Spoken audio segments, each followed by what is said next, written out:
31 मई को मध्य प्रदेश में बीजेपी और कांग्रेस के दो बड़े नेता रहेंगे। प्रधानमंत्री नरेंद्र मोदी भोपाल में महिला सशक्तिकरण सम्मेलन को संबोधित करेंगे, तो कांग्रेस की तरफ से प्रियंका गांधी जबलपुर में जय हिंद सभा को संबोधित करेंगी। इन दो बड़े नेताओं के एक ही दिन पर मध्य प्रदेश में दो अलग अलग जगह पर जनसभाएं करने के पीछे की कहानी क्या है, ये हम आपको बताएंगे।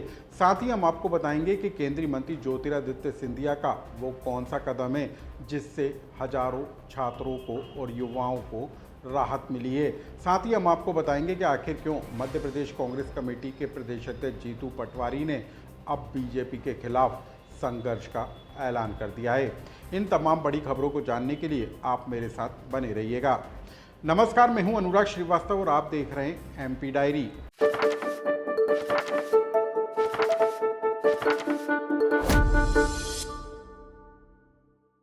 प्रधानमंत्री नरेंद्र मोदी 31 मई को भोपाल में होंगे। यहां पर महिला सशक्तिकरण सम्मेलन को वो संबोधित करेंगे। प्रधानमंत्री नरेंद्र मोदी देवी अहिल्याबाई के जयंती के आयोजित समारोह में महिलाओं को संबोधित करेंगे। बीजेपी ने इस सम्मेलन में 2 लाख से ज़्यादा महिलाओं के जुटने का दावा किया है। इसको लेकर लगातार बैठकों का दौर जारी है। ऑपरेशन सिंदूर के बाद पहली बार प्रधानमंत्री नरेंद्र मोदी का ये मध्य प्रदेश दौरा होगा और ऐसे में पीएम मोदी का ये दौरा बेहद अहम माना जा रहा है। ये प्रधानमंत्री नरेंद्र मोदी भोपाल में आयोजित कार्यक्रम के जरिए वर्चुअल तरीके से मध्य प्रदेश को कई सौगात देंगे। इंदौर मेट्रो का वो शुभारंभ करेंगे, लेकिन ऑपरेशन सिंदूर के बाद प्रधानमंत्री नरेंद्र मोदी का भोपाल दौरा बेहद अहम रहने वाला है। माना जा रहा है कि प्रधानमंत्री नरेंद्र मोदी भोपाल के मंच से ऑपरेशन सिंदूर को लेकर कोई बड़ा बयान दे सकते हैं। इधर प्रधानमंत्री नरेंद्र मोदी भोपाल में जनसभा को संबोधित करेंगे, तो उसको लेकर तैयारियों का दौर जारी है। बीजेपी ने इसको खास बनाने के लिए महिलाओं को जिम्मेदारी देने का कार्यक्रम तय किया है। यानी कि मध्य प्रदेश की राजधानी भोपाल में पीएम मोदी की सुरक्षा के लिए 4000 पुलिस जवान तैनात होंगे। इनमें से 1000 महिला पुलिसकर्मी होंगी। इसके अलावा महिलाओं को अलग अलग जिम्मेदारी भी सौंपी गई है। यानी कि पूरा का पूरा कार्यक्रम महिलाओं पर केंद्रित करने की कोशिश की जा रही है और इसको लेकर लगातार बैठकों का दौर जारी है। प्रधानमंत्री नरेंद्र मोदी भोपाल में हुंकार भरेंगे, तो उधर दूसरी तरफ कांग्रेस की तरफ से प्रियंका गांधी जबलपुर में जय हिंद जनसभा को संबोधित करेंगी। इसमें 25,000 लोगों के जुटने का दावा कांग्रेस पार्टी की तरफ से किया जा रहा है। आखिर क्यों प्रियंका गांधी जबलपुर पहुंच रही हैं, इसको भी समझ लीजिए। सामरिक महत्व वाला जबलपुर खासा अहम है, क्योंकि हाल ही में ऑपरेशन सिंदूर चलाया गया था और उसके बाद जबलपुर पर सबकी नज़रें थी, क्योंकि यहाँ पर आयुध फैक्ट्री है। इसके अलावा सेना के लिहाज से भी ये जो सेंटर है वो बेहद महत्वपूर्ण है और यहाँ पर प्रियंका गांधी पहुंचकर जय हिंद सभा को संबोधित करके एक बड़ा संदेश देने के साथ ही प्रधानमंत्री नरेंद्र मोदी की जो भोपाल में जनसभा होने वाली है उसका भी जवाब देने का काम करेंगी। इसको लेकर भी लगभग तैयारियां तेज हैं और कांग्रेस के तमाम बड़े नेता बैठक कर कार्यक्रम को सफल बनाने की कोशिश में जुटे हैं।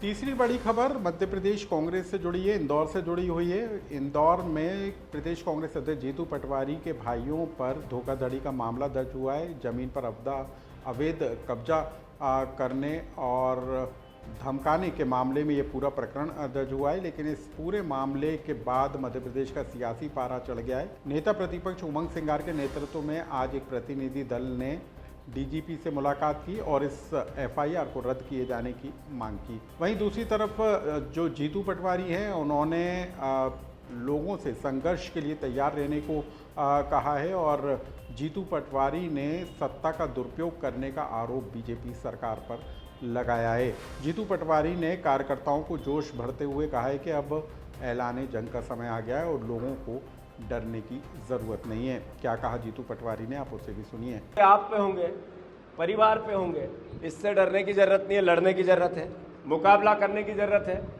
ये भारतीय जनता पार्टी लोकतंत्र से कोई इसका दूर दूर तक का वास्ता नहीं है, इसका तानाशाही से वास्ता है।